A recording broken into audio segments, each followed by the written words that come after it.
There's a company out of Ottawa called Gopher, and they are across North America.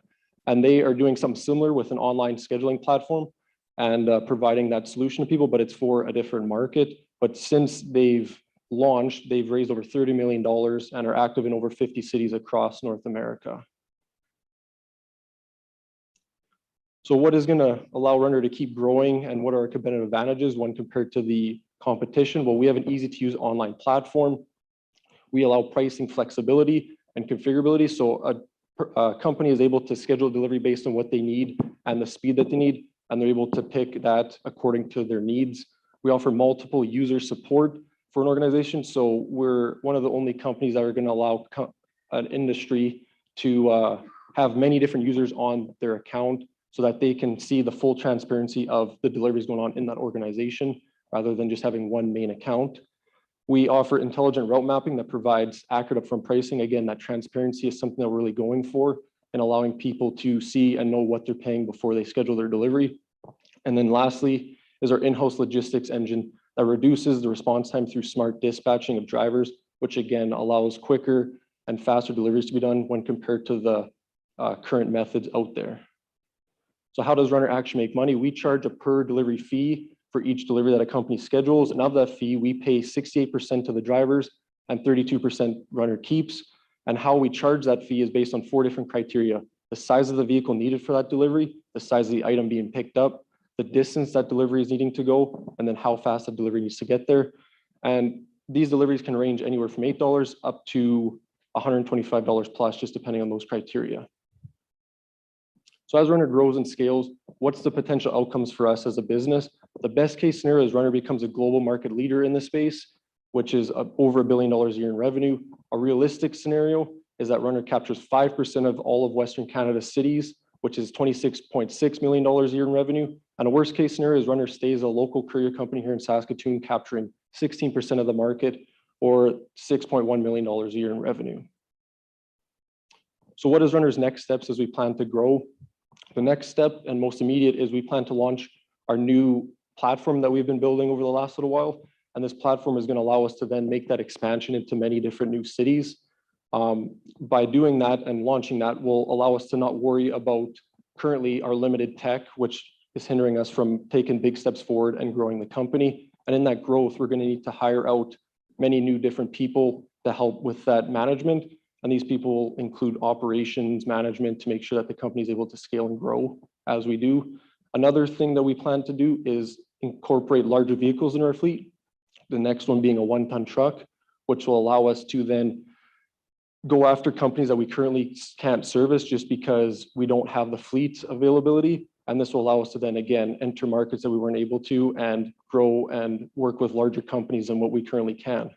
We also plan to launch in a new city, Regina. And then we also plan to implement electric vehicles into our fleet to help decarbonize our delivery fleet and ultimately let us take a step forward into becoming a greener company and a more sustainable company in the future. So what do we need from you? Being a new and young startup, we're ultimately looking for some mentorship. We're looking for anyone that has experience in logistics or growth, because this is something that we are currently looking to get help with as we do plan for those next steps in the company. So if anyone has any experience in that or knows anyone, we definitely look to want to connect with you and talk to you more about that. Any network referrals as well.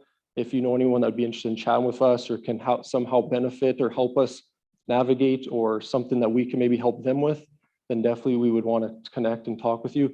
And lastly is funding. And in the next couple of months, we are looking at some sort of funding to get, because with the planned expansion and growth, we are going to need some money to help us hire the people that we're needing, bring on these extra vehicles to the fleet, which will allow us to then again move forward as a company. So with that, I'd like to thank you all for listening and open up now to any questions that you might have.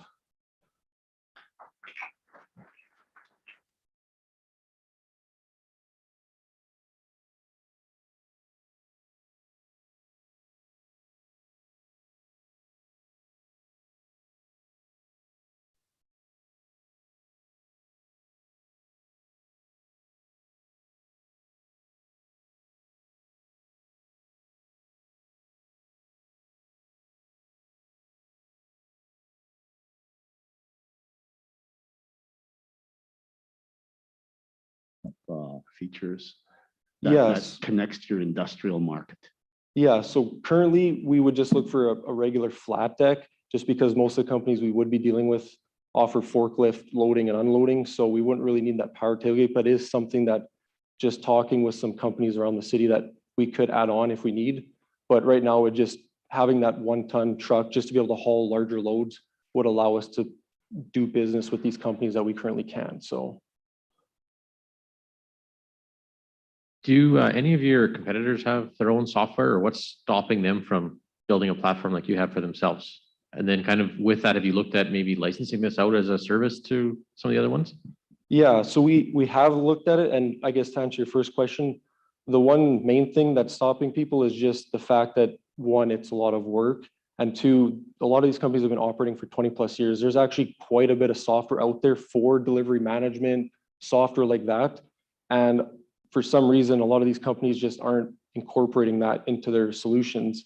And as far as your second question about licensing it out, that is something that we've thought of originally, but just looking at the market and I guess our ability to sell, there's a lot more money in doing the deliveries than if we were to sell it to the courier companies, just because there's not as much courier companies as there would be the deliveries themselves.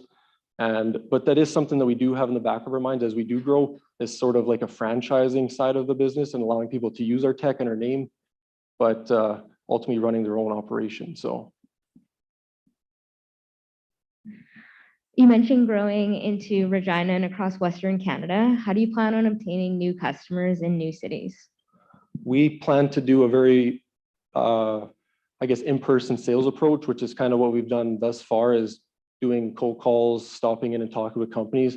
And I guess another thing too is quite a few of our businesses that we deal with are operating in multiple locations. So that is something that when we do enter Regina, we can go directly to them and talk with them about us working with their companies out of Saskatoon. So it's going to be a lot of in-person sales. And that's one thing that me and my brother, actually, that's what our strong suit is the sales side of stuff. So that's where we would basically take the reins and go and do that. So. Louis, you alluded that you had a database that you've used already on your current customer base to gain some insights and help you sort of sharpen your business. What have you found out in terms of comparative metrics of your logistics engine and how it performs compared to current competitors? Well, I guess the current competitor locally is Custom, and their logistics engine is a person on the phone calling around. So there's really no actual logistics engine there. It's just all done by manpower right now. So it's very primitive, I guess. So to determine like your time performance, things like that could be of value to your customer base. We don't have that, unfortunately, in our current system, but in the new system, we are going to be tracking that as far as like how quick we're able to dispatch drivers to get to pickup locations. And that's something that we do plan to use in our sales and growth moving forward, saying that, we can dispatch this much quicker than the competitors. So.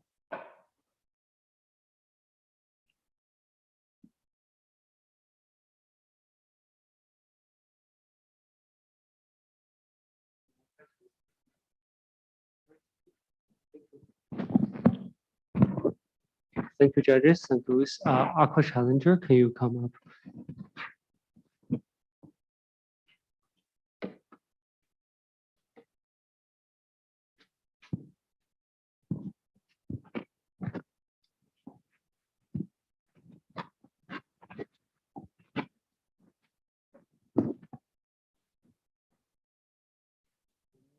Yeah.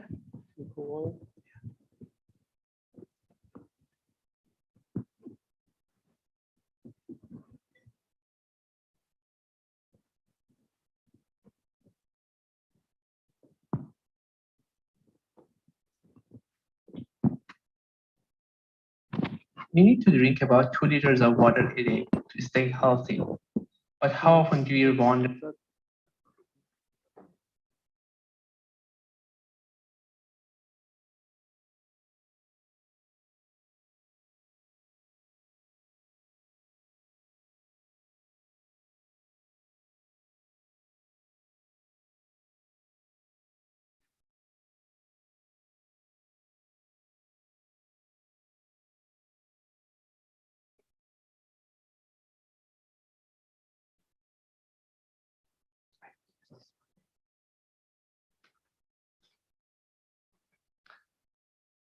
Hello, everyone.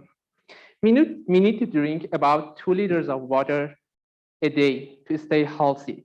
But how often do you wonder, is the water that we are drinking safe? Is it free of any contaminants or any hazardous chemicals? In other words, have you ever noticed how many chemicals being released into the environment on a daily basis? Where do all these chemicals that being produced during consumption or production cycle is being released? Increasing levels of chemicals are being reported in surface waters.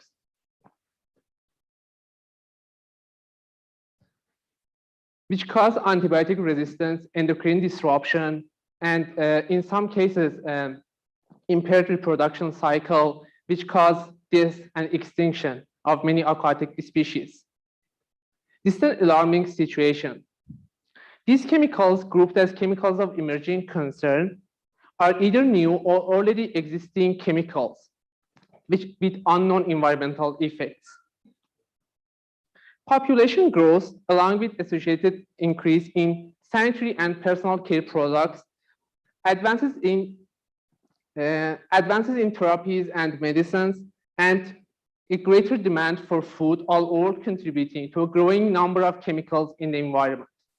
But what's the ultimate destination for all these chemicals? In the most optimistic case, agricultural, industrial, and municipal wastewaters are being collected and directed to the wastewater treatment plants. But that's not the end of the story, because these treatment plants are not efficient in removing these pollutants. And these pollutants leave the wastewater treatment plants with little or no change. And they find their way into the drinking water cycle as well. And as these chemicals existing in water, in surface waters, they are also affecting all aquatic habitats and causing death and extinction, which also disrupts biodiversity and causes different aquatic species to be extincted. So to solve this big problem, we could focus either on the pollution source, which is industries and hospitals highly contributing to the emission of these pollutants into the environment, or wastewater treatment plants as the final barrier against entry of these pollutants into the surface waters. This is the area that we are stepping in with 2 products, EcoModel and EcoFilter. To go into further details with our solution, we are sampling and doing laboratory analysis from wastewater treatment plants to come up with the most emerging, most concerning list of chemicals that treatment plant is dealing with. So at the same time, when we did sampling, we are doing some laboratory analysis and experimental work to study the physiochemical properties of these chemicals and studying sorption and biodegradation kinetic parameters as the most possible pathways for these chemicals through the treatment states. And then using our EcoModel, we are optimizing these treatment systems. And in this way, we are achieving the highest removal possible using these treatment systems without making any change to these treatment plants. But these contaminants might still remain in the effluent and they might not be fully removed. So in the next step, we are providing our next product, which is EcoFilter. We are taking agricultural residues like wheat or canola straw from farms and doing some synthesis and functionalization process on them to make them efficient in removing these targeted compounds. As you could see the adsorption process in the schematic here in the slides. So through using our products, first, using EcoModel, we are trying to achieve the highest removal possible using the existing system, using the existing treatment plant in each city. And then we are heading to further removal rates using our EcoFilters to save our water bodies.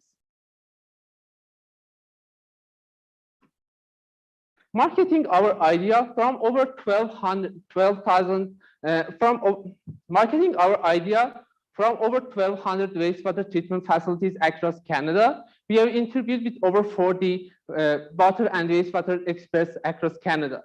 And they were all agreed that we are in the right time, in the right place to solve a big problem.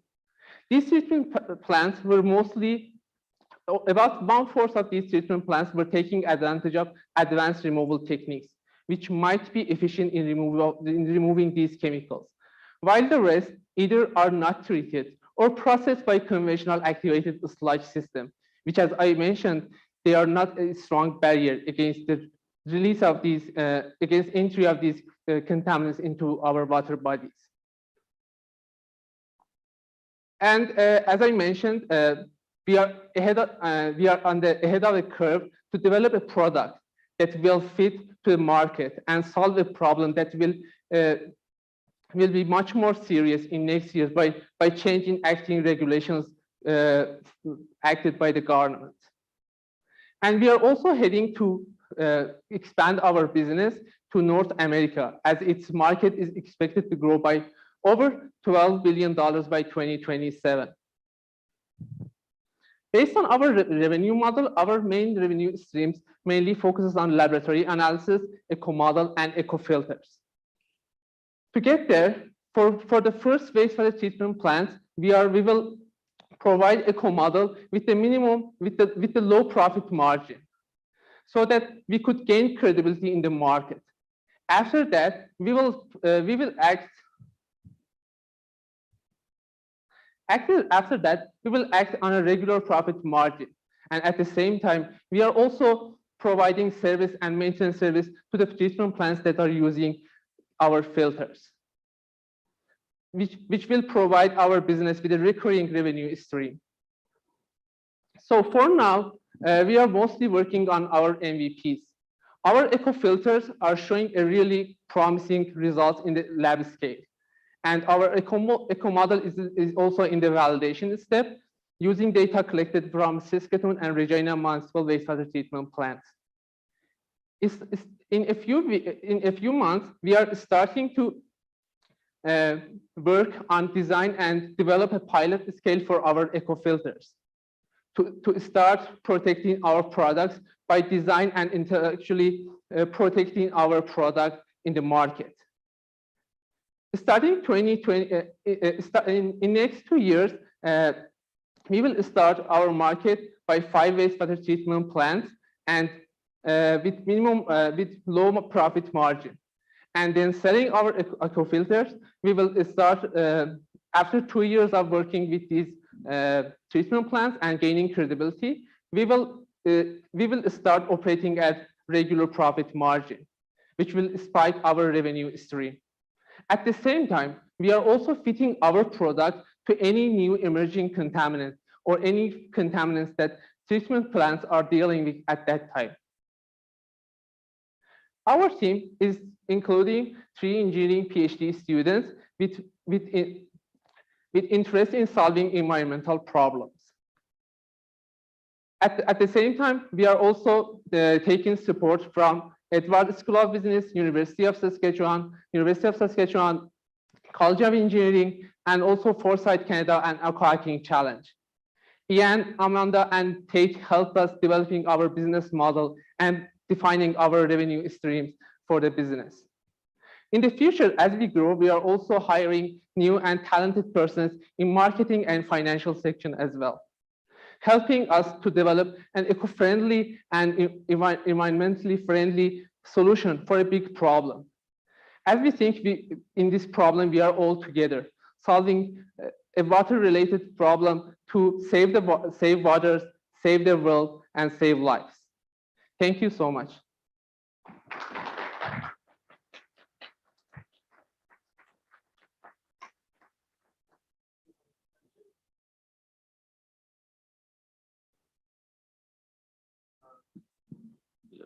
Okay, so your wastewater treatment plants are your customers. I'm just wondering, it sounds great, but is there any incentive for them? Is there any regulations, like laws saying they got to have certain outputs or purity, or you know what I mean, like anything that's going to incentivize them to take on your stuff? Actually, these actually these emerging contaminants are the problem with these contaminants is that they are not regulated. And based on our research, the government of Canada is the leader in putting these regulations. So based on our research, there will be regulations will be acted in next 2 or 3 years, which kind of makes us in the front line of dealing with this problem. So that's the main strength of our business.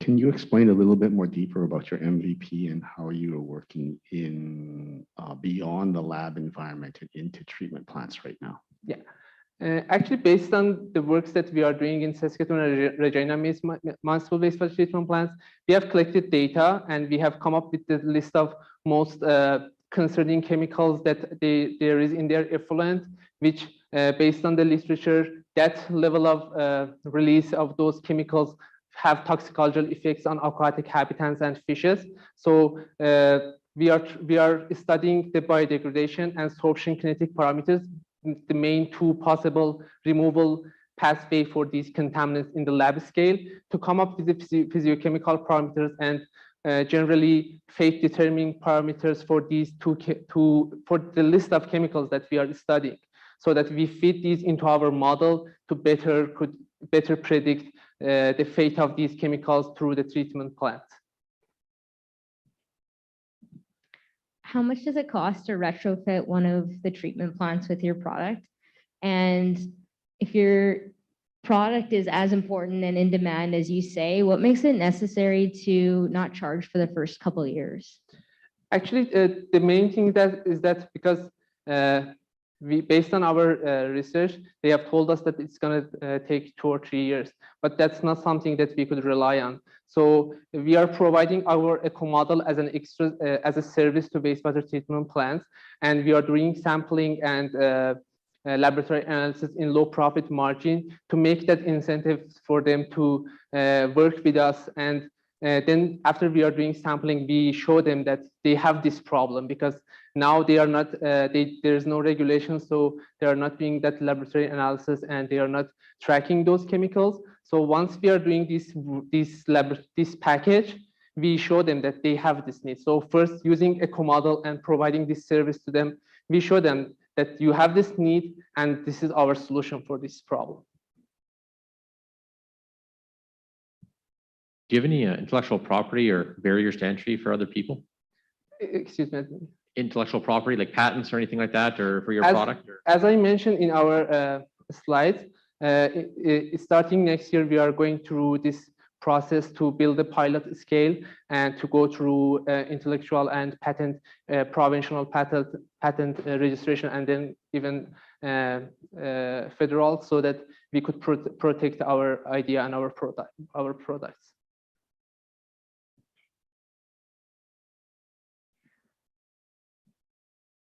Do you have an idea of what your lifetime value of your customers are? Lifetime value?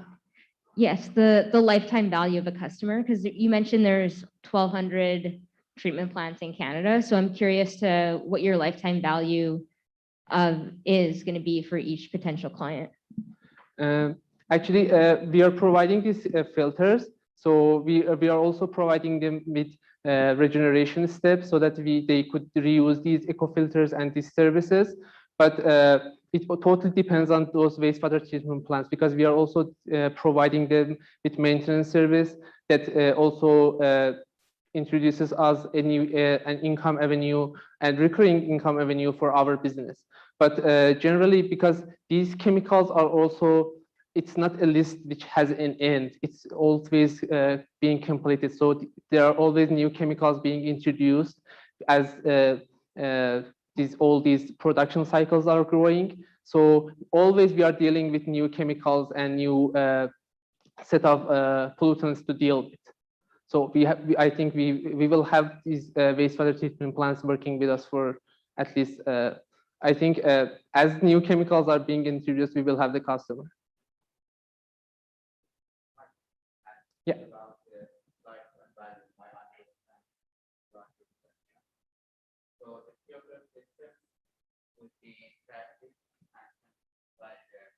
statement objective for the final expand of the year. And it's a chance for them to replace that or reservice that in a program is so I think that the answer is from the shower. There's a larger discussion that needs to be carried out afterwards. We'll have time to take one more question. We have one question. Okay. Thank you.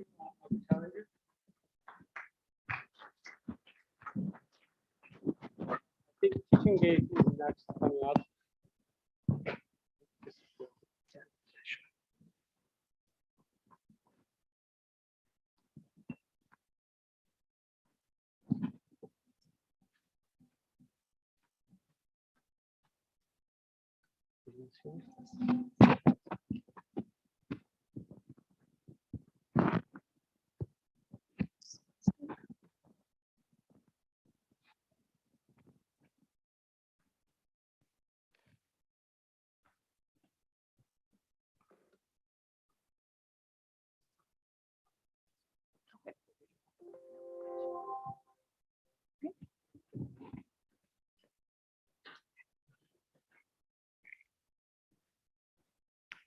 All right, hi everyone. My name is Rosa Mawazid and I represent the Teaching Gate team this evening. Just to give you a little bit of a background, Teaching Gate is an online educational platform that assists students with their educational needs. I want you all to take a moment to think about a course that you had to take in the past. My slides are not moving here for some reason, Tate. Think about a course that you had to take in the past that caused a lot of stress and anxiety. I have to stop here because my, okay, they're not moving. Okay. I want you all to take a moment to think about a course that you had to take in the past that caused a lot of stress and anxiety. That, think about the pressure that was on you, thinking that you're paying a high cost for your education and you absolutely have to succeed in this course. Try and remember the fear of failure, thinking that, a lot of the courses that you'll be taking next semester and the semesters following that will be based on what you learned now. Now, I want you to keep thinking about that as I go through my talk with you tonight. As you can see from your personal experience, we're dealing with a very serious issue here. Students are often very frustrated and they need urgent help. So the first thing they do is they search online for tutors that can help them, improve their academic performance. But that's not even the real issue yet. Here's the problem. The student finds an online tutor. They pay a high price that they can't necessarily afford or they don't find reasonable, only to find out that the price, only to find out that the people that were put into the position to help them weren't even qualified to do what they were doing. And unfortunately, with the pandemic, things have gotten even worse. We believe that the pandemic has changed education forever. And students are relying on online educational platforms to get help with their studies more than ever before. So you're probably thinking, yes, this is a very valid concern, with tutors not being qualified to teach what they're teaching and the prices not being what the students are looking for. But what is it that Teaching Gate can do to solve that problem? Well, I have the question for you. All of our team members here at Teaching Gate are either PhD students or have recently graduated from a PhD program. So we've experienced all this firsthand. And that's why we started Teaching Gate. We've identified the problem, we've found the solution, and we've designed an online platform that will account for these problems by matching students with qualified tutors who will be able to help them. They'll go through a rigorous hiring process with our hiring committee. And that's not the only thing that distinguishes us from other platforms that are currently out there. A very important difference that we have with other platforms is that we have adopted a freelance model for our business, which means that as opposed to other platforms where students have to, send a request and wait to see who gives them an answer, With our model, students will be able to negotiate and talk to, chat with the tutors and find out who's best to solve their problem and then decide on who they want to work with. Now, I want to take a step back here and talk to you a little bit about, how we got to where we are and found our solution. We did, through the Sigma program, we did primary market research and we did a market segment analysis. And through the interviews that we did, and you can see the numbers there on the slide here, we did interviews and we sent out questionnaires. And through all of that, we identified 2 groups that will be our target market. So the first group that we'll be working with are engineering students that are taking engineering courses, and also students who take mathematics, physics, chemistry courses, as well as students who need help with their academic writing. So that's the first group that will be our target. And as well as those, we'll have another group will be our tutors and writing specialists, which will provide that service to the students that require that service. Now, if you're wondering how large our total addressable market is, well, we've taken a bottom-up approach, and we're going to start small in Saskatchewan and move our way up gradually. So looking at Saskatchewan, the market size is close to 13,000 students who can use our services. And that gives us a market value of close to $800,000. And as we move up and we grow outside of Saskatchewan, there will be a bigger number of students that we can address with our services, as well as bigger market value that comes with that. Now, based on the skills and expertise of our tutors, considering that they're qualified and all of the stuff that I talked to you about, we will be able to address the US market as well. So we'll be doing a lot of exploring in the next 5 years, trying to find out how we can expand our services as we go forward. So the important takeaway here is that we're dealing with a huge market, and this can be very profitable for us. So we went ahead and did competitor analysis. So we looked at our competitors, we looked at the major players in the field, and we found out that Chegg.com and Tutor.com are the major players in the market right now, with 6% and 8%, of the total revenue.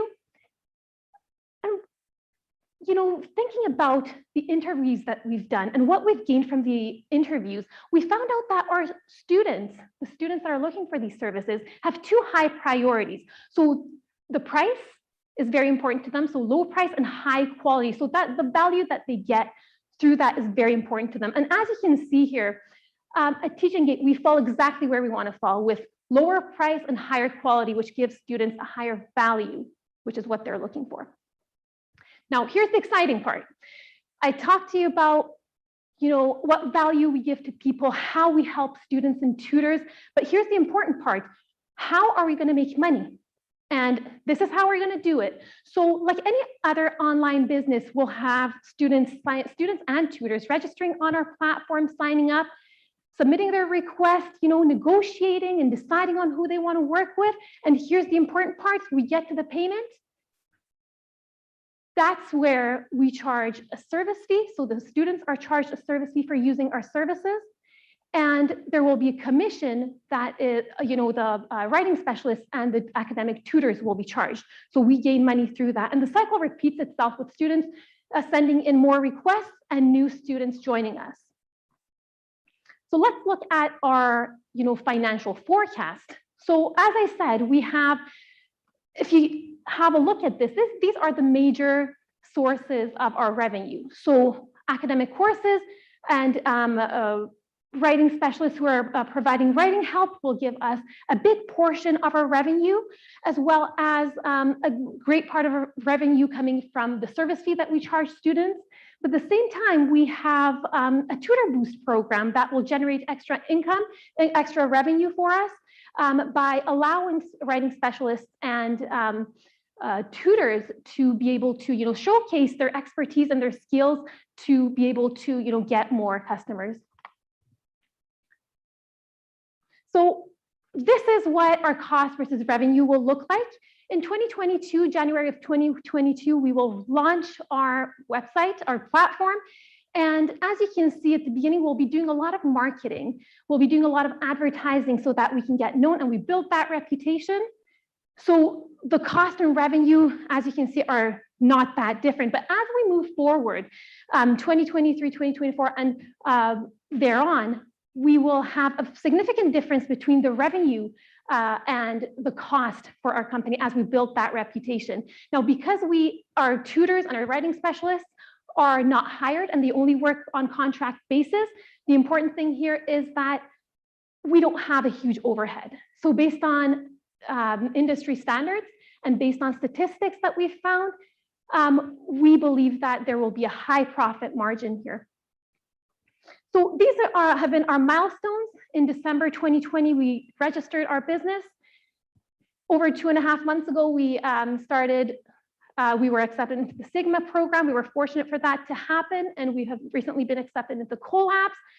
Our website will be launched in January 2022, and following that, we will be doing a lot of marketing, and we will hopefully be, looking for investors and sources of income. So as the famous MIT mathematician puts it, you can't teach people everything they need to know. The best you can really do is to position them where they can find what they need to know when they need to know it. And that's what we at Teaching Gate will do. So please, find us on Instagram, find us on Twitter, send us a message, and we would love to be in contact with you. Thank you very much, and I'd like to open up for questions.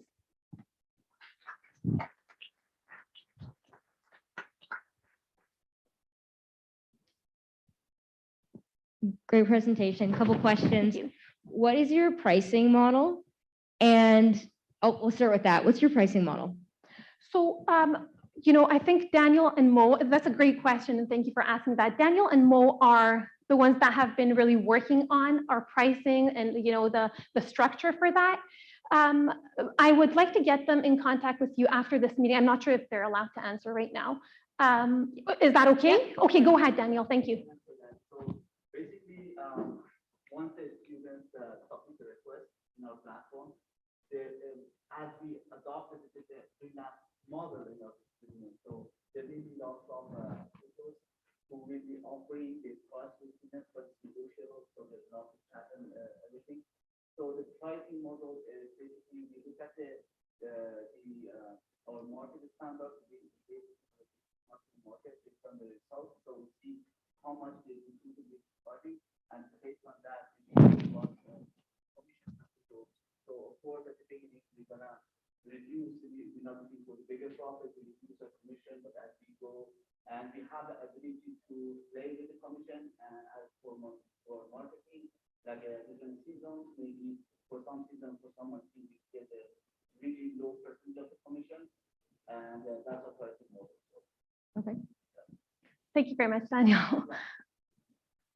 So it sounds like you have a two-sided marketplace here with tutors as well as people getting tutored, students.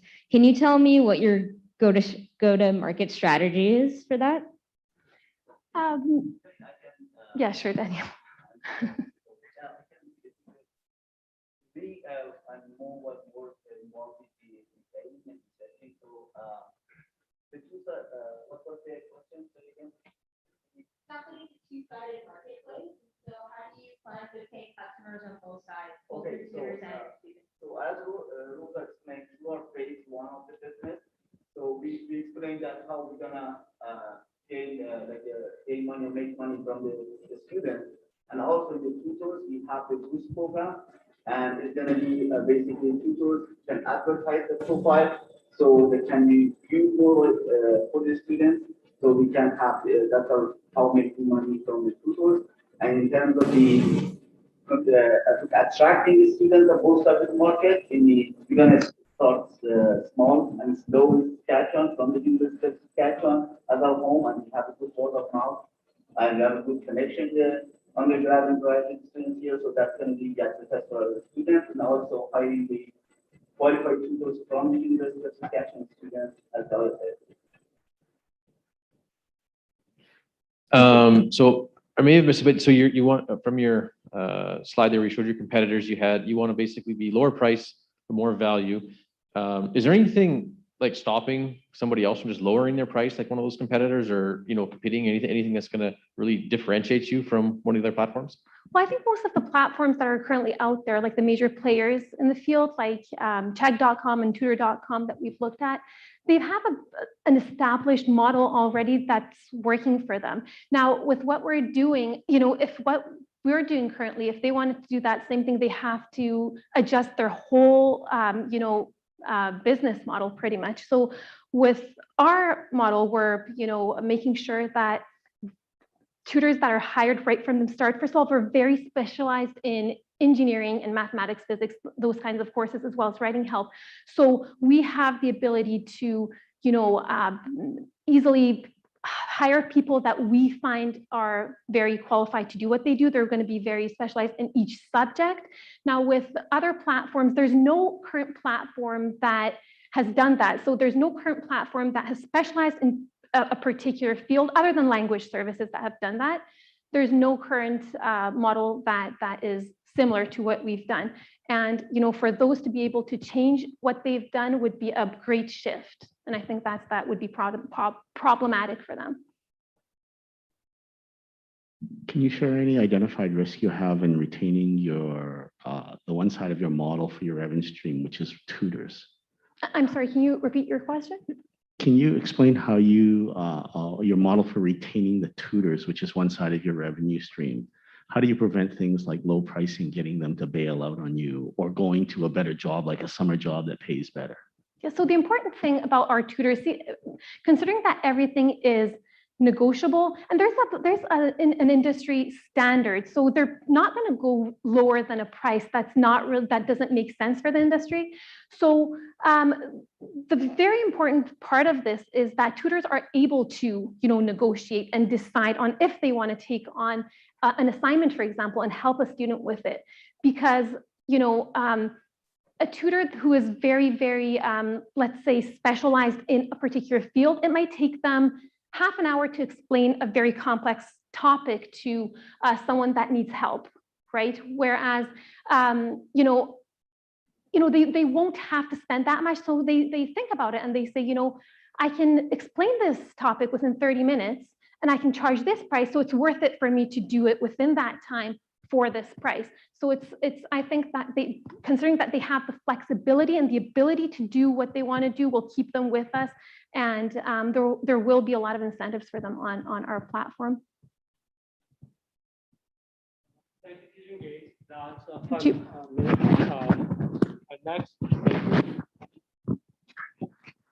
the next presenter is Value Paul. So if you can come up.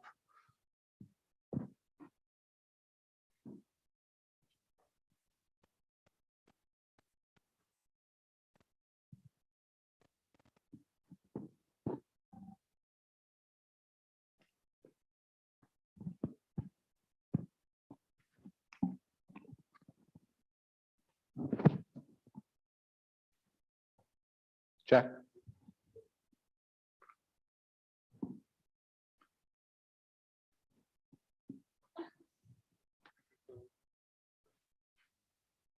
Yeah, I'd love to, but my notes are actually on my phone.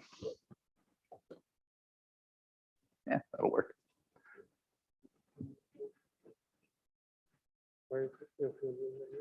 Yeah, ish. Am I allowed to walk back and forth? Because I'm kind of a walkie talker. All right, great.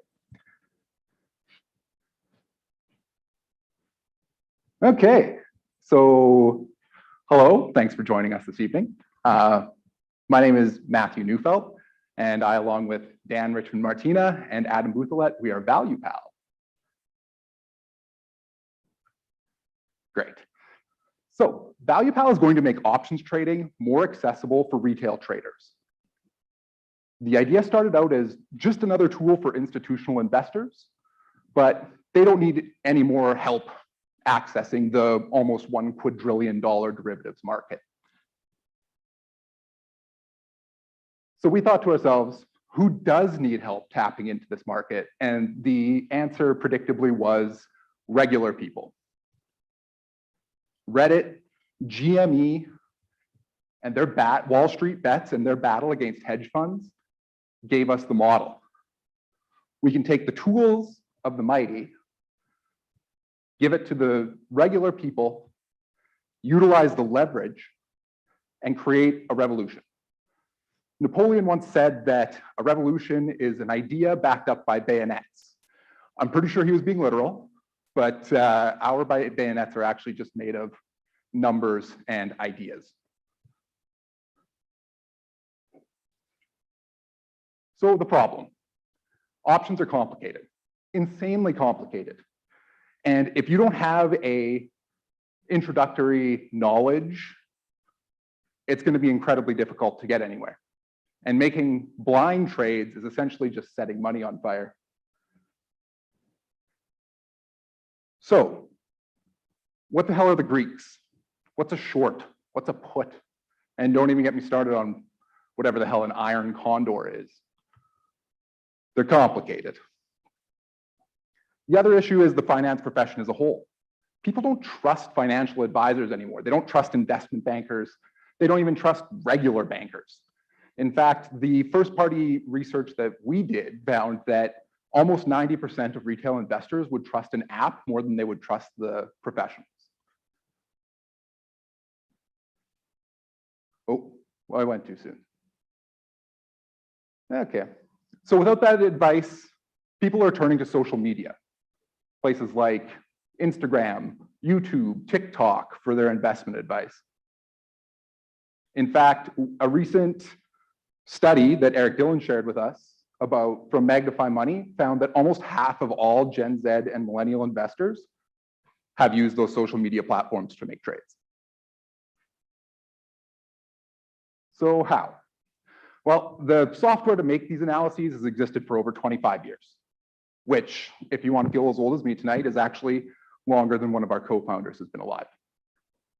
And it's tough to get anyone excited about it. You know, it has this butt ugly interface, and a person can't really parse through exactly what they're doing. So we created this. This is ValuePal. Everything is a drop-down menu. Everything's easy to read. It's legible. It's understandable. And a person only needs a couple variables. Then there's the education component. So one of the big parts of options is making sure people understand what it is. So when you do an analysis, we're also going to give you all the information that you need about what you're looking at. And we're going to do our very best to take that down to a nice grade 8 level of verbiage. So there we go. Who are involved in this huge nebulous mass of humanity I call retail traders? They are you. They're the person sitting next to you. They're your mom, your daughter, whatever, even your neighbor who never picks up his dog shit. And this is from our primary market research. It paints a very vivid picture. We're looking at somebody that's between 25 and 34 years old. They're making good money, but they're not wealthy. They're already trading on some sort of brokerage app. 22% of those are actually even trading more than once per week. And overwhelmingly, one of the biggest things that we found is that every single one of them loves dogs for whatever reason. And one of the other really important metrics that we want to keep in mind is that of the people that are making these trades, only 36% of them are taking the proceeds for retirement. That means that over half of the people that are Gen Z or millennials that are trading on brokerage apps are either reinvesting that money into the market or sending it out into their local economy. So the derivatives market is huge. We're looking at some estimates as high as $1 quadrillion, which is a lot. It's a number I didn't even really know existed before I started ValuePal, to be honest with you. So let's talk about something reasonable. Let's talk about the retail trader market. In just the top 6 brokerage apps alone, there are over 100 million users. 100 million users on just the top 6 brokerage apps. And retail traders made up over 40% of the trades in Q1 of 2021. And the one that I liked most is that The Economist, not even 3 weeks ago, said that active retail traders then are a force to be reckoned with. And the last part of that is Canadians, because we want to talk about the Canadian market. In Canada, in Q1 of 2021, Canadians made over $28 billion worth of stock market trades, retail investors alone.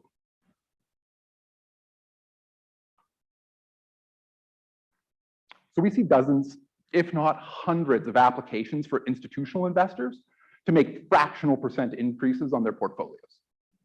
So the power is out there. So where is ValuePal now?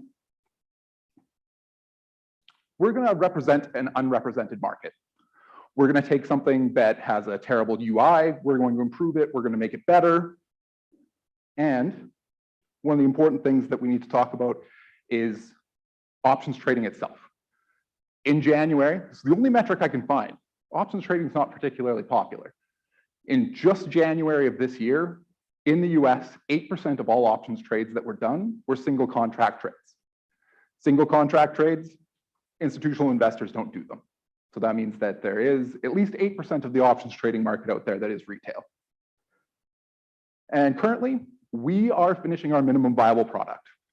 One of the things that's really slowed us down is that we're all working full-time and working on this part-time. We'll get to that later. So today we're finishing up with Sigma. Sigma's been amazing. I like to give a huge shout out to Tate. We've had amazing mentors. We've had amazing speakers. We've had amazing networking events. We also recently got accepted into the co-launch program at CoLabs. So we're gaining some traction. We've created a lot of social media presence. We've created buzz around our brand. And we've also done a questionnaire in which we've gotten 50 responses, give or take a couple.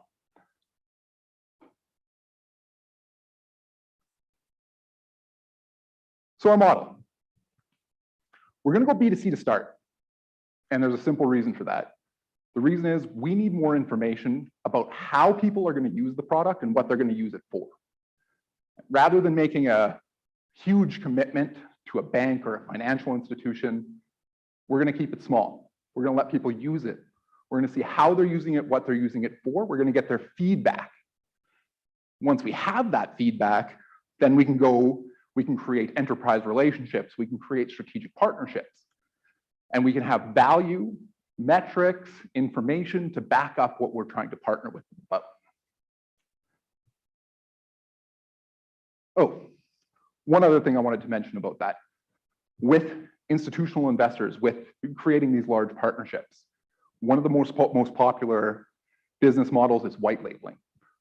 White labeling sucks because you lose all of your brand equity. So by going B2C, by creating those strategic partnerships, we don't lose any of that brand equity, and in fact, we just grow it. So who's the team and why is we the right ones to do this?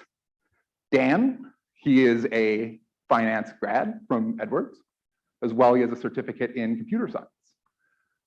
Adam is a computer science major with a lot of interest in machine learning, which I don't understand. And then there's me. I have a certificate of entrepreneurship through Edwards, but I'm actually the least educated person probably in this room. I'm actually just an extensively trained B2B salesperson and marketer. So with this trifecta of people, we really have every strength that we need. Our skills are complementary, and we have a great foundation for the growth of this company. So now I want to summarize. We're looking at a $1 quadrillion derivatives market. We're looking at an underutilized retail sector. We're looking at a niche focus on options, and we're looking at rapid retail brokerage year-over-year growth. So what do we want? As per our break-even analysis, we've estimated that we can hit that nice level in about 6 months with less than 200 actual users. So we are looking for 6 months of operating capital, which comes out to about $55,000. And that's going to allow us to, as you can see here, broken down, pay ourselves so that we can quit our jobs and actually work on this full time. That would be fantastic. That's the dream. The other thing that we're looking for ambitious students and recent grads to join our team. It's important to us to make sure that we stay on that cutting edge and that we have as much power behind us as we possibly can. So if you want to be part of a promising fintech startup, I'm getting muted.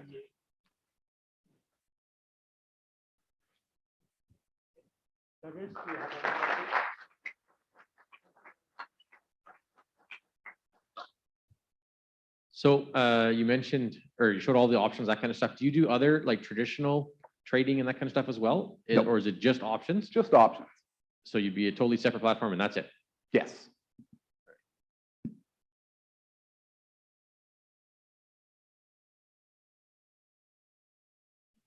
My interpretation of your business is that you have a unique UI, a unique engine that drives this, that shows up as a user interface. What is the fuel that you guys are going to acquire in terms of customer and data? How are you getting that? Sorry, if I understand your question, you're asking me how we are going to collect customer data? To collect both customers and data for your UI engine. So acquiring customers is, because this is B2C, is just going to be extensively around marketing. We're going to be doing a lot of paid advertising as well as content, creating more of an inbound funnel. And then for getting data, we're going to have attribution attached to our platform and our website so that we can see what people are doing and what they're clicking. And then a big portion of it's also going to be interviews. So as our users are using the product, we're going to reach out to them and get their feedback directly as well.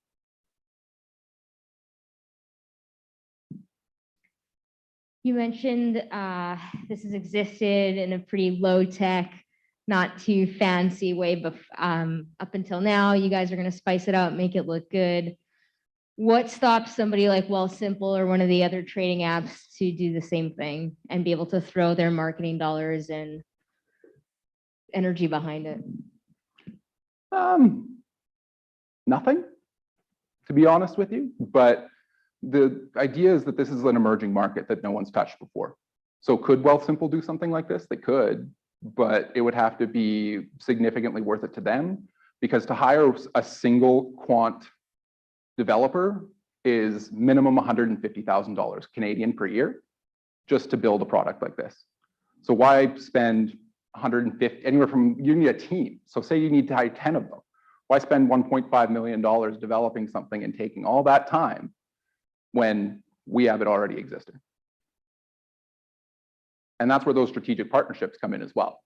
So when we get to that point, we can go to Wealthsimple and say, hey, Wealthsimple, look, we've been doing this. We've got customer feedback on our 2 or 3 or 5 or 1,000 customers. And this is what we've found. This is the value that we're creating for them. Give us money.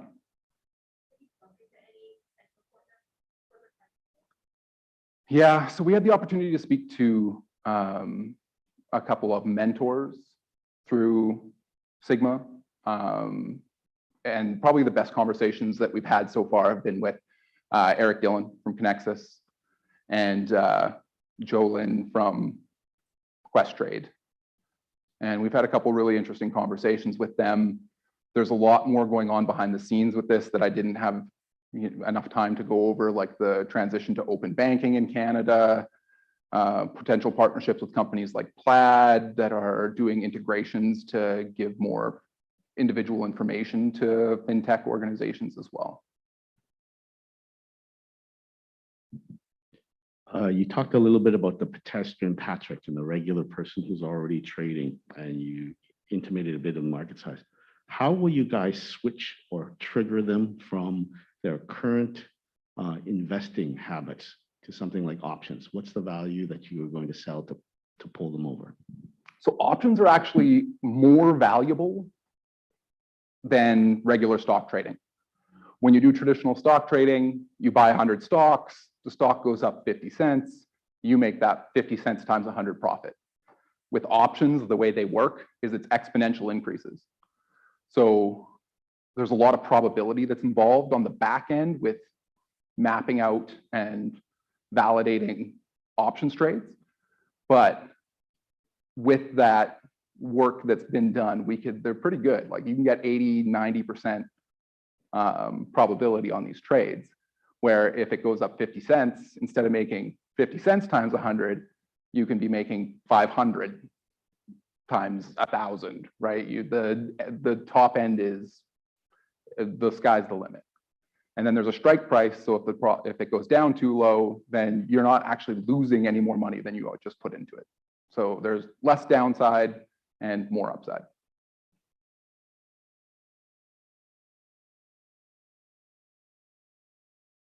The other thing, I guess, that I should mention is that options are great for hedging, which is how rich people use them.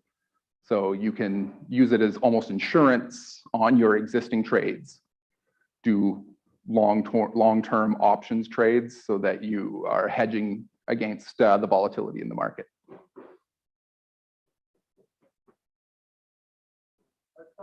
Thank you, Paul.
Hi, sorry, can you hear me?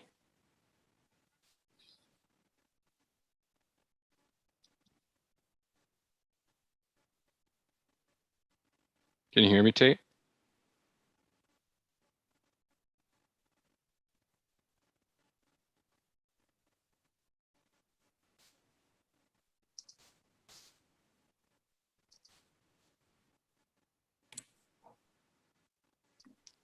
Okay.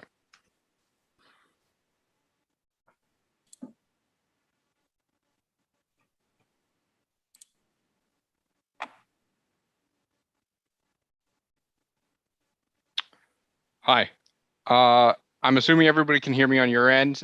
If not, somebody please message in the chat. My name is Jordan Sinclair. I'm the CEO of Autumn, and we are bringing the future of custom manufacturing to the industry. When we talk about custom manufacturing, we're talking about manufacturers that perform high mix, low volume work. So these are manufacturers that do a lot of what they would describe as onesie twosie jobs. So if they're manufacturing something, they're unlikely to manufacture that same part again, and they very rarely do any kind of batch work. And what this means is that they often have to be reallocating their resources on the fly in order to complete jobs on time and in order to remain competitive. But even in 2021, it is still a huge pain for these shops to see where the projects are at on the shop floor, communicate quickly with their employees, and plan and reschedule the work when those priorities change. The reason that it's so tough is because this is what people are working with right now. They're working with whiteboards, physical work orders, a lot of verbal communication, progress meetings, and those that are on the cutting edge are working with legacy systems or off-the-shelf software that looks like this. Or at the very best, you're looking at something that's kind of like this, but even still, these systems are quite clunky, difficult to use, and don't really allow you to interact and visualize the data all in one place. And that's where we come in as Autumn. We're creating modern software for the shop floor first this time. This allows you to track the work wherever you are on any device. You can communicate with employees on the shop floor in seconds. You can shuffle priorities around while keeping everyone informed, so you don't have to worry that you've changed priorities and Bob's going to spend the next 2 days working on something that wasn't, of high priority for the business. And this is something that happens very often within the industry. And we allow you to utilize all of this real-time data from the floor in order to make better decisions. So when you as a shop operator or an operations manager get a new job coming in on Tuesday morning at 11 a.m., you don't have to spend 15, 30 minutes, an hour figuring out where all of your jobs are at and getting everybody on the same page. You can make the changes that you need quickly without worrying that you're going to be left behind. The Autumn platform consists of two main components.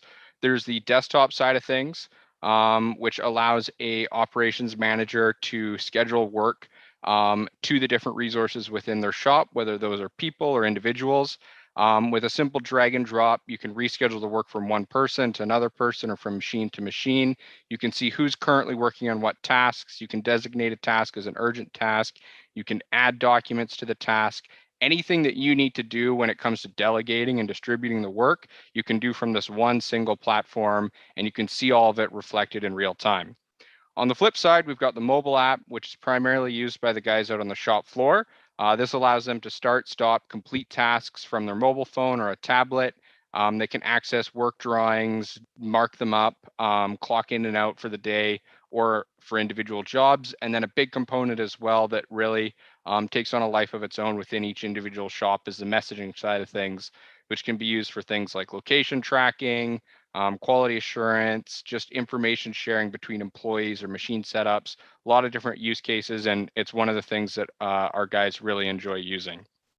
When we look at the competitive space within this industry, there are a number of competitors that create software for manufacturing, but there's a few main areas that they kind of lack, primarily being that they have minimal focus on the shop floor. So a lot of these shops or these softwares originally focused on, accounting software, the office side of things, and scheduling in the shop floor was sort of an afterthought. It wasn't really the core purpose of what they're doing. And as a result, they typically don't do as good of a job of those functions as we do. And just as a function of their business model, their software doesn't get updated very often. At best, you're seeing maybe yearly updates. Where it's, 2021, we've got our one big update, and then you might get another update in 2022, you might not.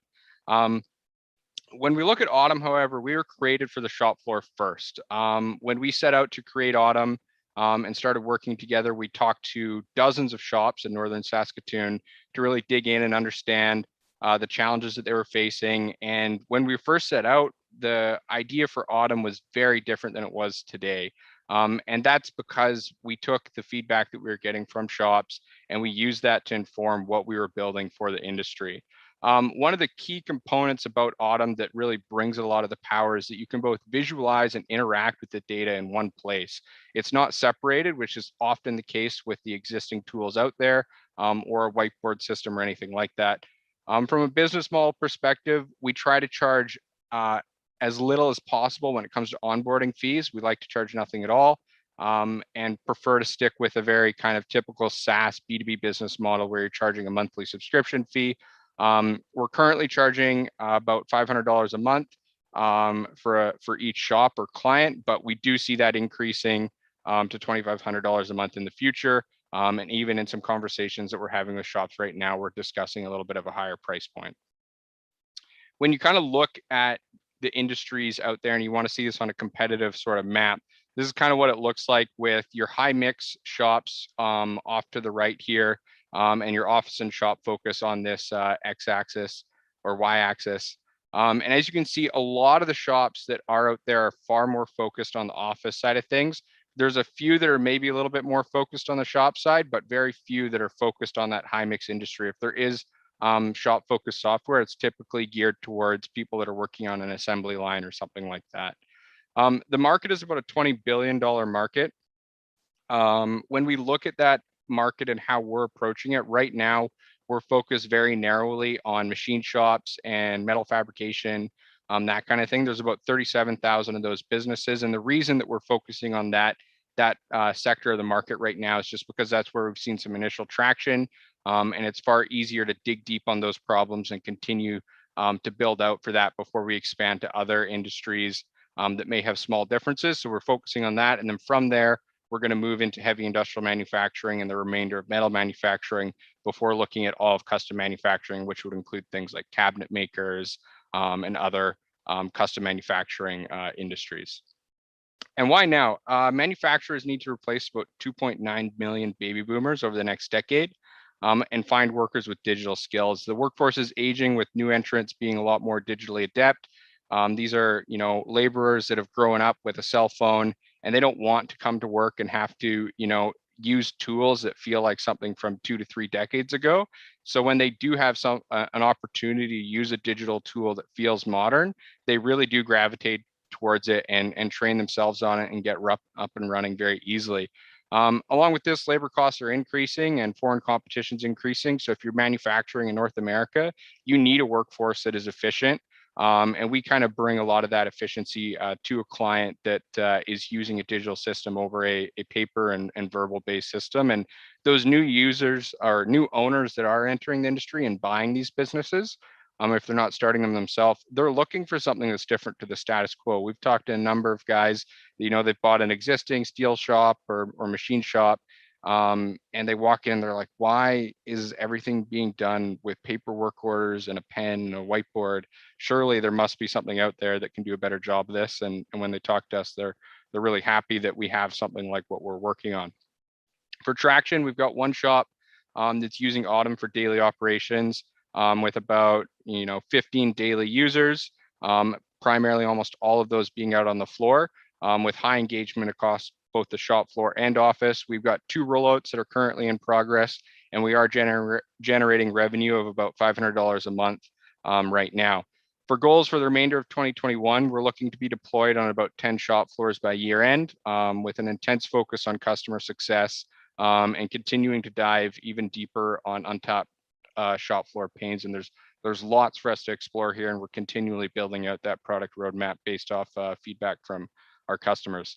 For the team, we've got Dalen Ball, our Chief Technical Officer. He's built a large majority of the code base and the infrastructure that keeps everything running and makes sure that our product is reliable and available whenever our guys need it.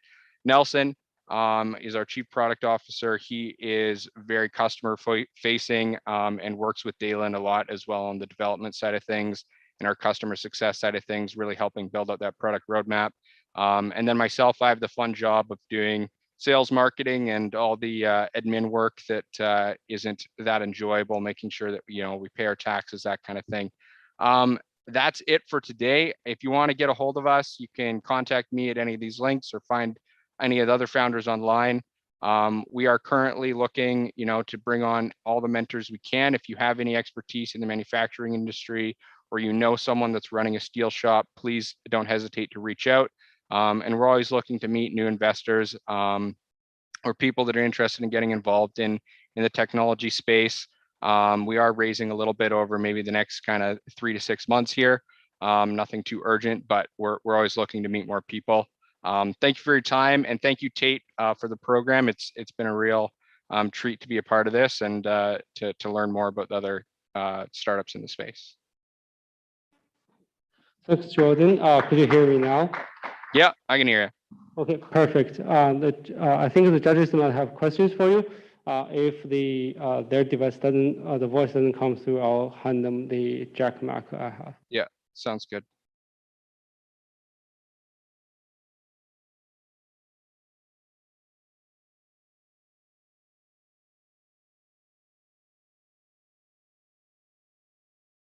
Nothing quite yet that I can hear on my end.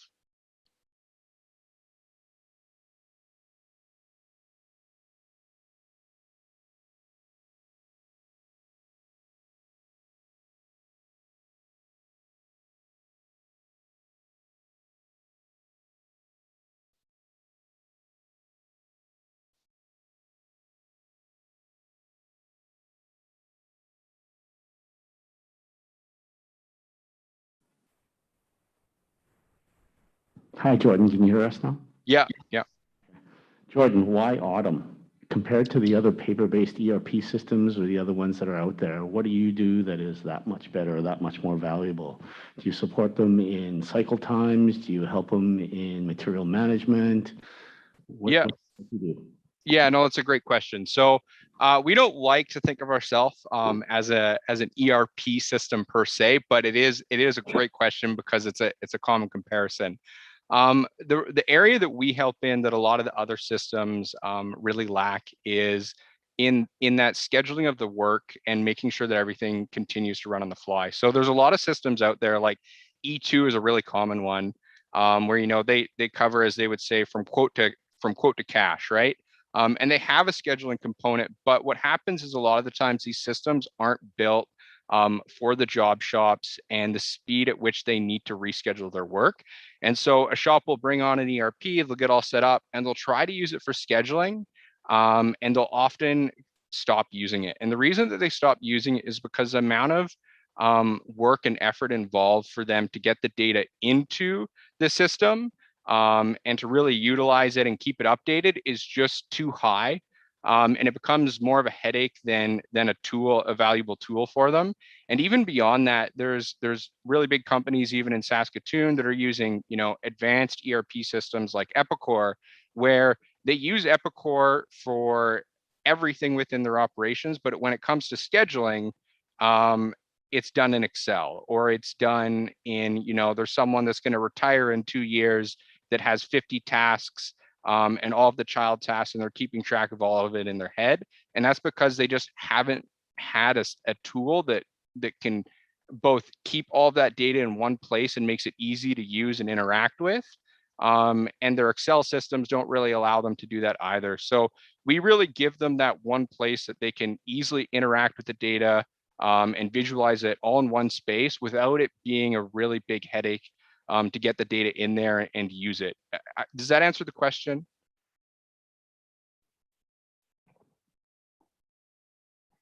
Thanks, Jordan. A couple questions here for you. You said you wanted to go from 1 to 10 users by the end of the year. Yeah. What's your customer acquisition strategy on that? Yeah. So right now we've got, there's one that's currently up and running. There's 2 that we're in the process of onboarding. So they should be wrapped up here right away. And then we've got about 3 or 4 more that we're actively in conversations with, that we're working with, kind of integrating some of their data and working through them with that process on. So we feel relatively confident that we've already got, I would say, 5 to 6 basically kind of sort of in the bag. I wouldn't want to explicitly say that. And then for the remainder of the customer acquisition process right now, it's a bit of a 2-pronged approach. We're doing a lot of cold emailing, where we kind of invite people to join sort of a customer advisory board, and it's sort of a nurture program where we get them to both give us advice on the product and kind of show them what we're working on and see if there's a fit there, and we're getting some traction there. And then we also are doing just outbound kind of cold call sales. And we've got some pretty good metrics there when you compare us against kind of the industry average at the top of funnel.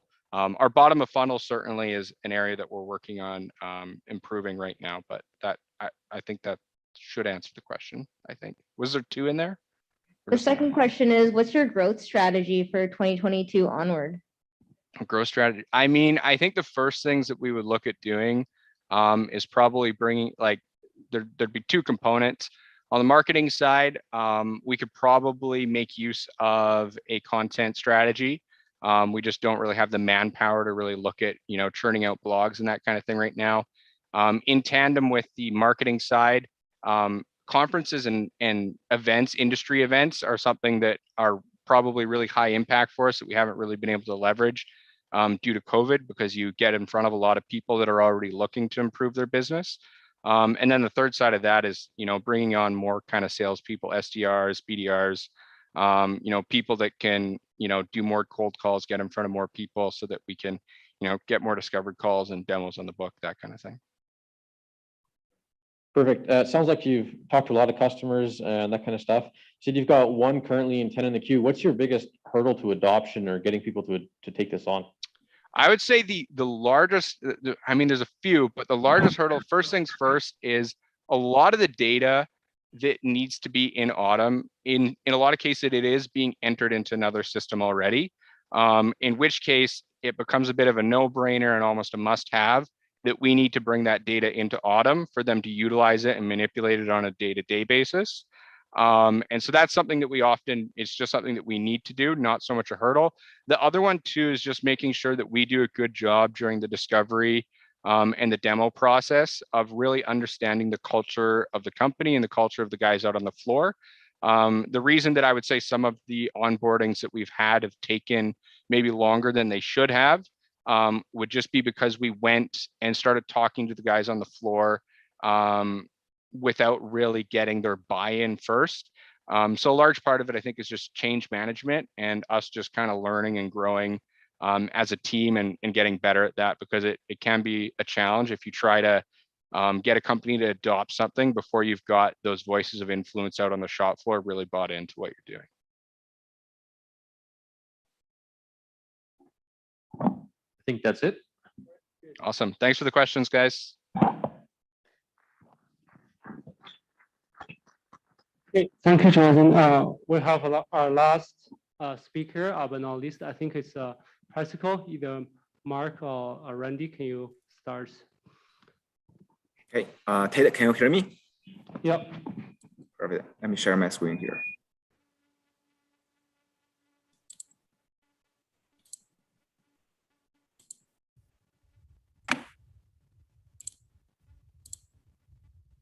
Just want to confirm, can everyone see my screen?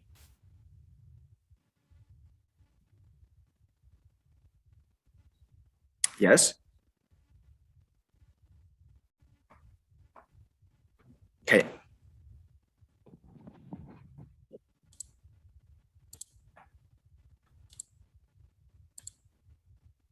Okay, I will get started. Good evening, everyone. My name is Mark Lee, CEO and co-founder of Addressable. Today, I'm going to introduce the next generation of a quoting system.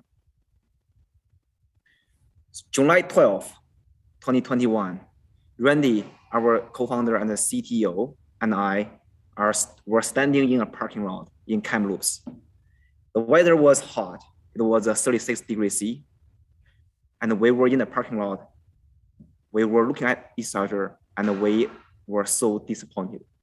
So that day, we visited 3 local distributors of electrical components. And we got 3 rejections. We were looking at each other. We don't know what to do. So let's take several steps back. January 19, 2021, Randy and I, along with a few other friends, we all have industrial manufacturing industry experience. And we were thinking how to improve the project execution efficiency in industrial manufacturing industry. And then we came up with one big idea. We believe a searchable database for engineers will dramatically improve the efficiency of project execution, and it will improve the profitability for projects. Time goes fast. July 4th, 2021, we released our first MVP, and it was 5 or 6 months hard work. We were anticipating the response from the market.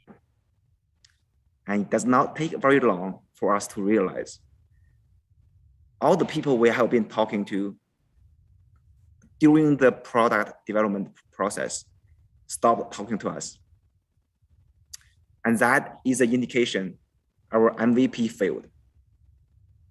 1 week later, July 12, 2021, we are back in Kamloops.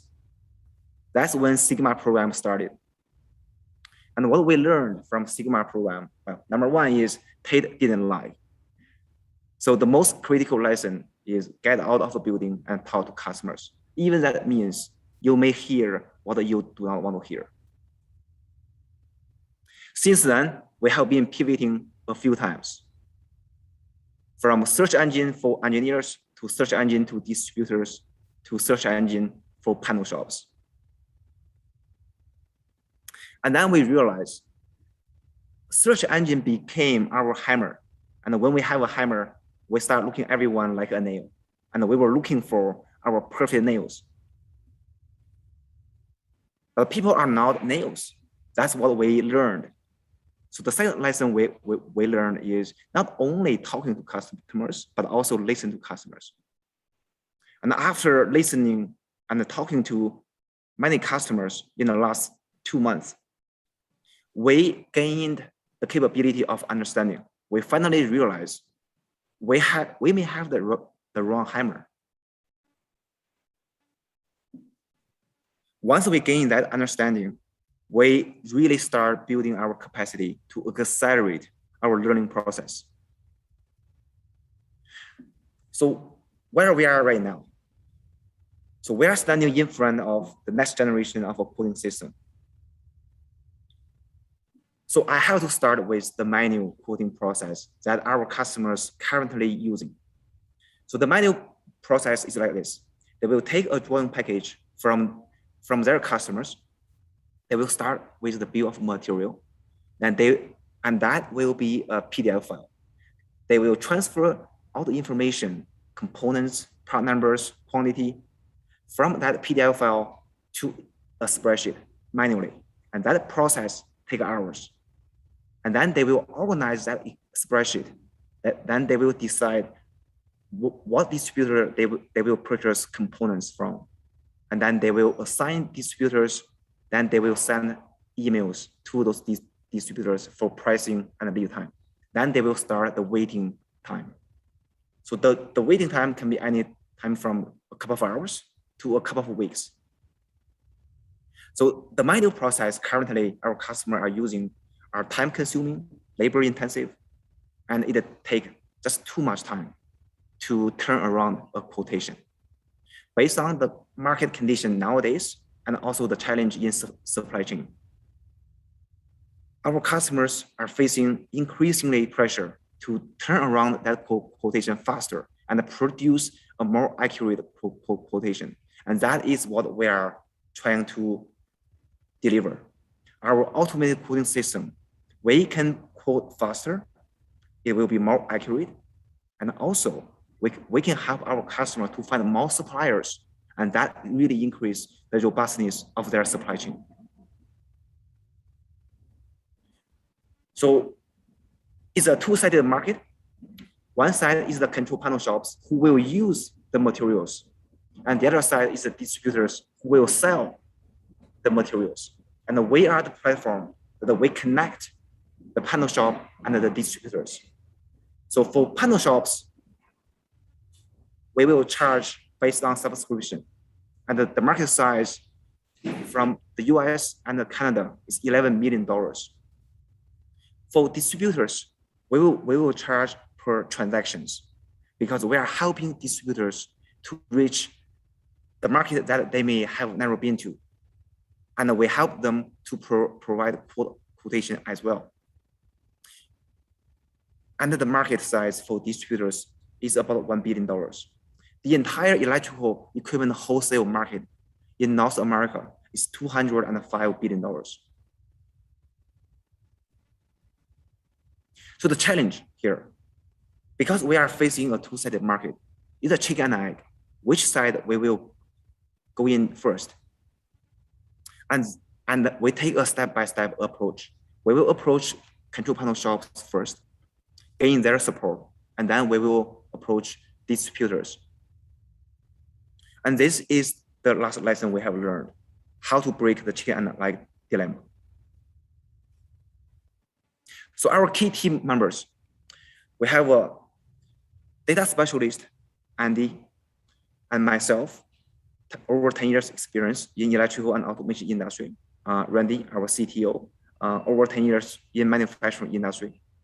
Angelica, 4 years in control panel shop manufacturing and quoting. We are a very diversified team. And I just want to thank all the mentors, advisors, and judges we have met through Sigma program. And we need your support. So in order to develop our product demo, which I will show you after the slides, We are looking for mentorship, and we are also looking for fundings. Specifically, we are looking for Sigma fundings. And I'm going to show you a demo. Only take one minute, okay? First, we will import a drawing file, PDF file. This is a typical control drawing.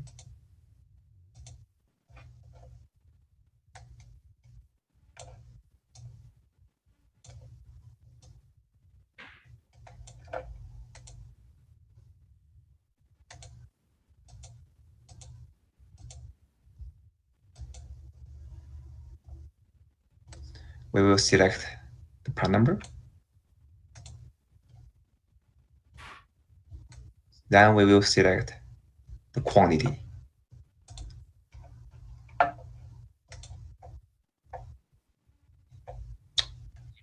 Here are the part number and the quantity. We can export it to Excel. Open it.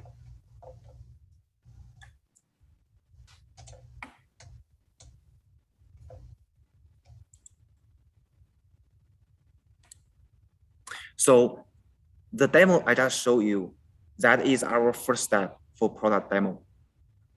And we will continue to develop our product. And we are looking for industrial partners from local control panel shops in Calgary here. And thank you. That's all my. Back to you, Ted. Thank you, Mark. The judges, do you have any questions for this team?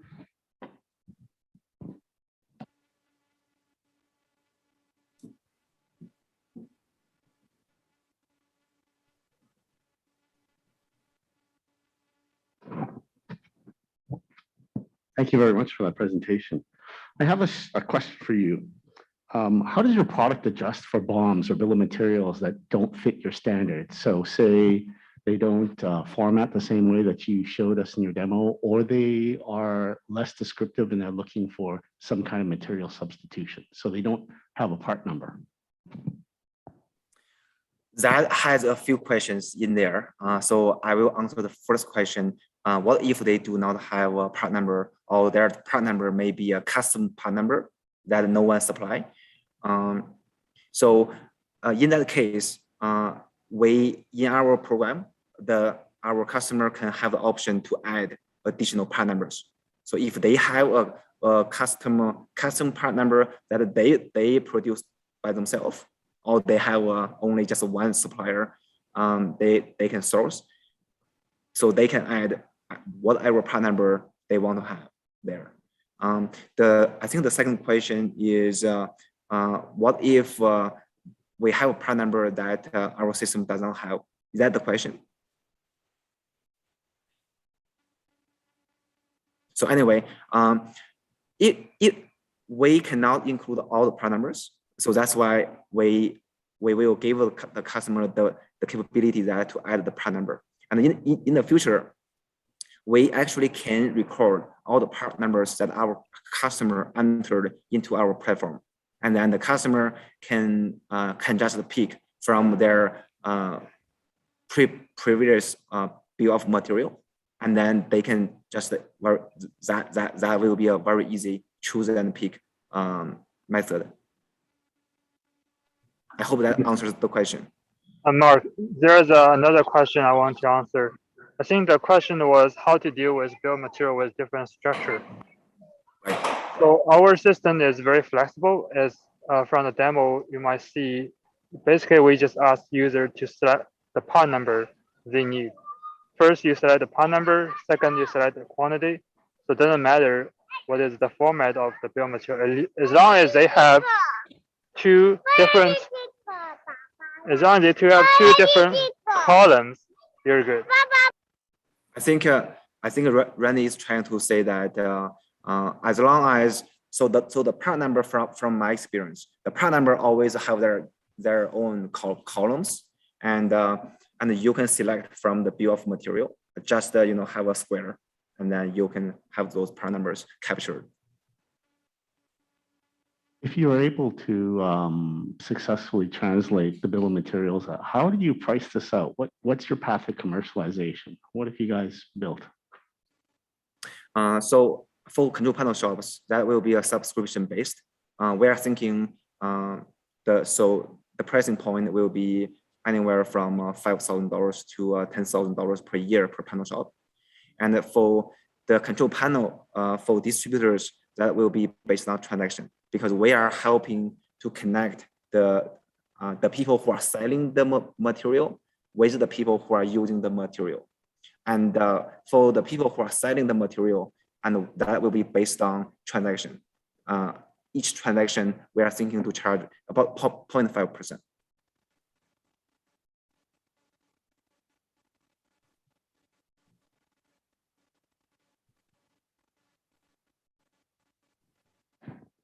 Can you talk about your key competitors and who else is working in this space and what sets you apart?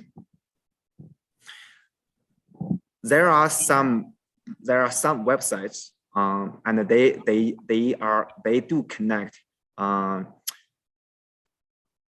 the distributor database, and they will display here is a distributor, here is the pricing, and you can go to their websites and purchase materials. And however, for us, but that process is really you have to figure out the part number, and you'll still have to manually type each part number into their website, search for it, then you make a decision every single part.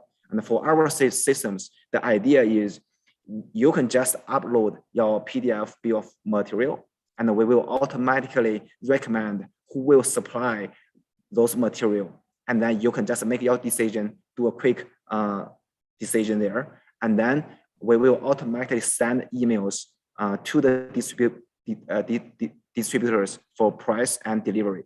So nowadays, the pricing information may be relatively straightforward, but every control panel shop and every distributor, they have a special pricing agreement. So everyone get a different discount. So ours is you log in our platform and you will get your discount pricing. But our competitors is more generic. Anyone can go in and check pricing and lead time. And also the lead time here nowadays, it's really hard. It changes every week, even every day. So we gave our distributor the capability to confirm the price and lead time. And that information will be legitimate. But all the information you have from generic websites, they are just estimate. And the pricing you have is not accurate. It's not unique to you, it's to everyone. So we are able to provide a pricing that is specific to that special pricing agreement between that distributor and that control panel shop. So you've talked to a lot of customers, you've listened to a lot of them. What have you shown them this, and what has their feedback been? And are they wanting it, or how's that going? We just finished this demo last night, so we haven't got a chance to show the customer yet, but we do have a plan to show the customer next week. But we talk to customers, we identify their manual process step by step, and they help us understand which step will take how much time, and then we identify, converting the information from the PDF drawing to spreadsheet. That takes most of the time, and also manually sending out emails. That is the challenging and time-consuming part. So based on that information, we decided we prioritized our task. We will develop this part of the solution first, and then we will engage with our customers. And as you mentioned, we definitely will get feedback in the coming weeks.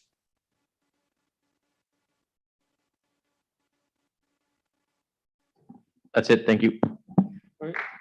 Thank you. Thank you. Thank you for our participants and for the judges. Do you need would 10 minutes be enough for like deciding the word? Okay, so let's take 10 minutes break. I encourage everyone like visit with the team, maybe like in the foyer, and then like come back in 10 minutes at 8:30. Then like we'll announce the awards.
Yeah. Yeah.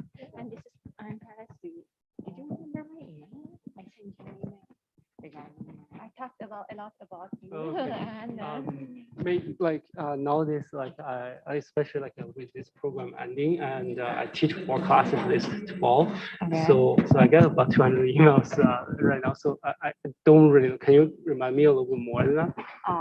actually I had 2 new ideas for starting. They Yeah. had it before when I Oh, okay. Yeah, you were saying. I Yeah. think you were the computer engineers in. Exactly. Okay. Yeah. Yeah, I think like I'm happy to chat. Like I don't know if the pitch day like is was helpful or not. Some of them are a little further along than others. But typically that's projects we kind of set out to support students and in similar ways. So if you want to get started, Yeah, I took your course. Yeah, I took that course. And the best way is actually we need to get you into teams because then and then like hopefully like we can move forward together. You know. Should I talk with my supervisor? Who's the supervisor?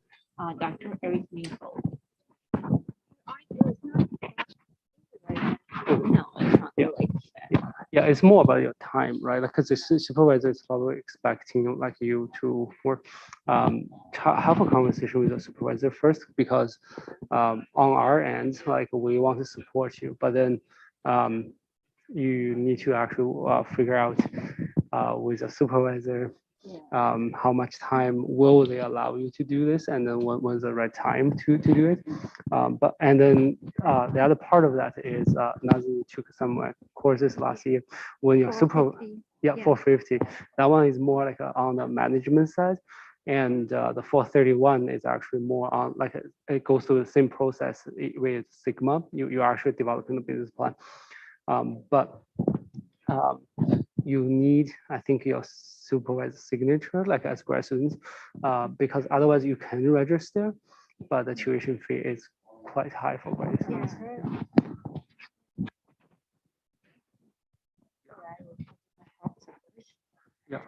Yeah. Then if you are agrees, I will talk to you. Well, and then like even if it doesn't agree, like Sigma program is probably like more in the summer you might be able to do it, because typically summer supervisor are willing to I think students to do more where like other terms I think they expect typically holidays. I'm trying to set up a program where actually, if you participate in a supervisor for that, so that you actually get released to do this full time. Yeah. Thank you so much. Okay, sure. Thank you so much. Yeah, I'm happy to chat a little bit more like, afterwards if you want Okay, to. yeah, sure, I think like it will be good. Yeah, like thanks for. Oh, yeah. I've been using. So we're gonna let that to you. Like I would love to catch up and then see like she, her project I really like. I think it's just a little bit too early. I think but then But there's I'm some working potential on to the work. other, aspect. We are working on packaging for the other project. Okay. And then we are working on create performance. And like it was early and it was like, but for the other project we are working to create performance. That's why I couldn't participate in Sigma really. Yeah. It was interesting stuff. Yeah, the pattern is going to be a big problem. And then like our next Sigma will be better just because this year like I really Congratulations on you're very busy with the leader. oh yeah exactly because then I had a newborn on July 9th and then launched a Sigma on July 12th. Oh my God. Yeah, so then this is like another child. And I'm actually lining up resources to hire an assistant to support me on this program. So that'll be a lot of helpful. So the next year, our program will be after 3 months instead of 2. This year, I wanted to do 3, but I just with 2 starting, I have no energy. Can you attend with your graduate from university or? I allow recent grad, so that if you graduate within a year, so then like there are some students convocated in June, basically actually as you students. Are you graduating soon? Not yet. I'm looking for pattern, so I can't go. Yeah. Oh, yeah. For graduates, like if you work with some current students, you'll still be eligible. But we don't pay the students who graduate for more than 1 year. But the student on team is still, but you still have like some time. So hopefully you can join us next summer. It's great to see you anyway. Yeah. Because now like you did your hair. I know it's a mask. Actually, I didn't do anything because I'm so busy, so that's why. It looks like it's done. I know now like with mask, like it's hard to recognize people. Yeah. Thank you so much for everything. I was talking a lot about you and the program. Yeah, like I'll try to get this work and then like catch me like once this is done, I will close up probably like in another 10 minutes. Because then a lot of them, like as you saw, they were just students before. The stronger teams focus on the marketing. That's the preferred approach because then you have to pay yourself. Where if you actually focus on technology, not the market, then you're always going to ask for money. At some point, you have to be able to pay yourself. That's what it is. That's why all of us we need advice because most of us focus on technology, not physical. Yeah, that's like one whole tree. And then I choose because like you wouldn't be business expert, but then you'll be able to like move around just enough. And then once you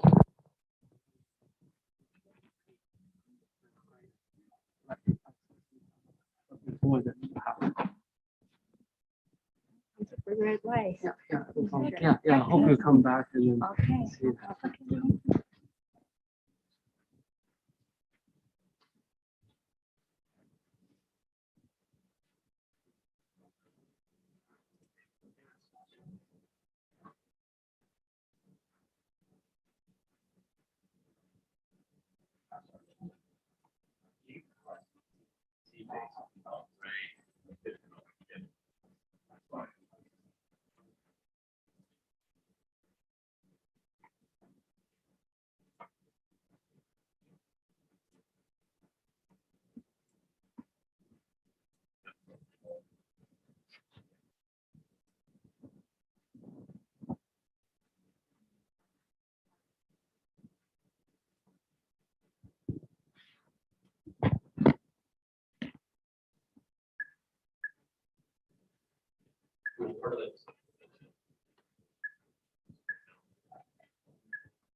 For those who are joining us online, I want to let you know you can actually take action by looking up our certificate programs, either in certification in professional communication or technological innovation.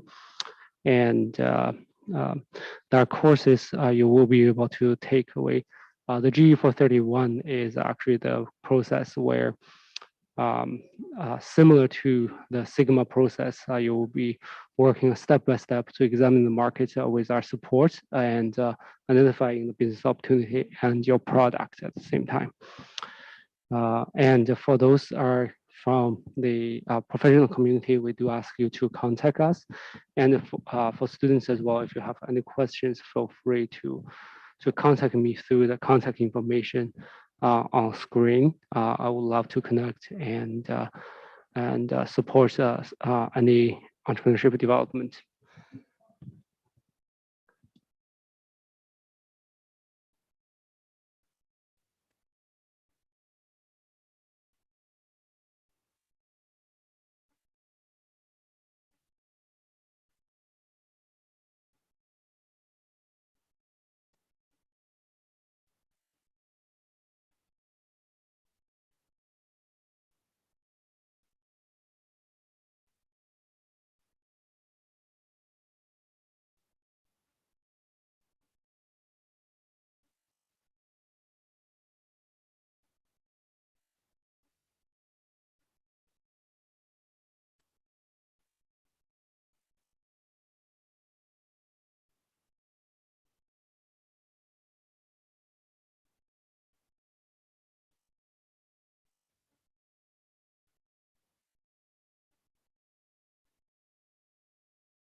All right, so we're back.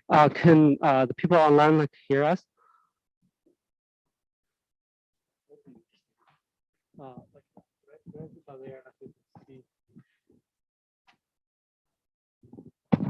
Okay, so we're back. I think David is going to present the awards. So David. Well, thank you very much. First and foremost, what we wanted to do is we want to thank all of the participants who took their time and put a lot of effort into this program in this period, and also all the good work that you did in this presentation.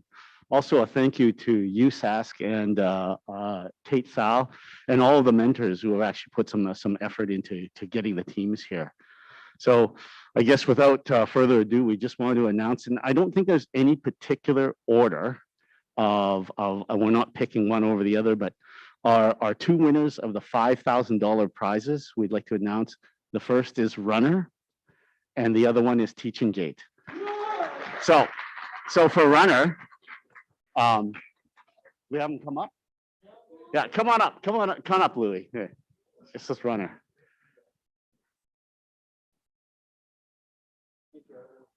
Yeah, no problem. We'll shake hands. But I guess the comments that we would like to be able to share with a group from Runner is that we're making a bet on you. We really thought that you guys had a great presentation. What we hope is with this $5,000, you guys did lay out a plan and you identified something that really sort of spoke to us. And it was about a piece of capital equipment you're looking at, that larger truck, that larger unit, and how it connects to your industrial base. And we would really like to see that turn out for you guys and sort of propel you to your path of scalability. I appreciate that, and we will definitely be putting that towards working that in and purchasing that vehicle at some point. So. Okay, all the best to you guys. Okay, for Teaching Gate, we're also making a bet with you with our $5,000.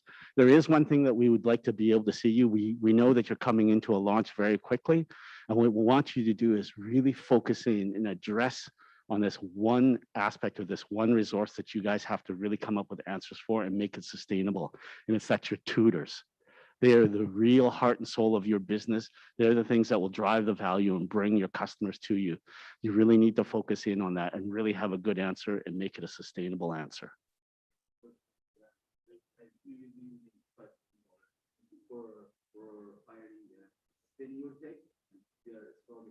Database design at the very end of your website. That really helps to basically get that done and run it.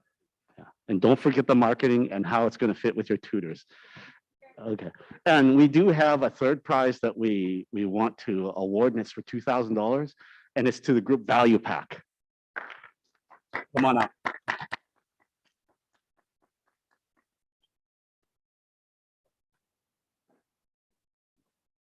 So gentlemen, it was another great presentation. We're really, really intrigued by your business plan. And one of the things that we want to speak to you with this $2,000 is take a really good consideration on what the B2B market stream could be for you. Please don't close any doors. Think about what that can do. Our interpretation of your company was that you guys have an algorithmic engine, so you have a data engine, and you really need to find those streams that can give you the fuel for that engine, bring you the customers, bring you the data, and really make that engine valuable. So please do consider that. But thank you very much to all three of our winners. So that's Runner, Teaching Gate, and Value Pal. Thank you, everyone. I think for the teams that didn't take the awards home, it's just because we have limited awards, and I think the judges is making a bet. We don't really know if those guys will be successful, and then it's now saying like you guys will now be. So continue working on it. I think no one can share that story better than Luis from like his experience a number of years ago with Colab, and now he's back. And then the game of business is you always improve yourself, and you always learn something. And if this is a good start place, I wish you all the best of luck in the pursuit of your journey. And then I really appreciate the time and effort you put in there to actually show if there is a customer, and same with Autumn and Practical, like joining us from online. I thank for all the mentors that tuned in like online as well. And I know some of you are going into collabs. So this is not the end. You have not made it, unfortunately. But press even like if you think about what Mark showed you is like each time his iteration through the talking to the customers, it goes a little bit quicker and faster. So the more you do, the better you get. And that's basically what I want you to take away from Sigma. I hope that skill transform you and it will follow your journey throughout your career. So thank you everyone for joining us online. I'll turn off the live stream now. And thank you for everyone being here. We're concluded for the event. I do encourage you to stick around, talk to the team, and congratulations for all the prize winners. Yeah, thanks to all the judges for your work and all the good questions.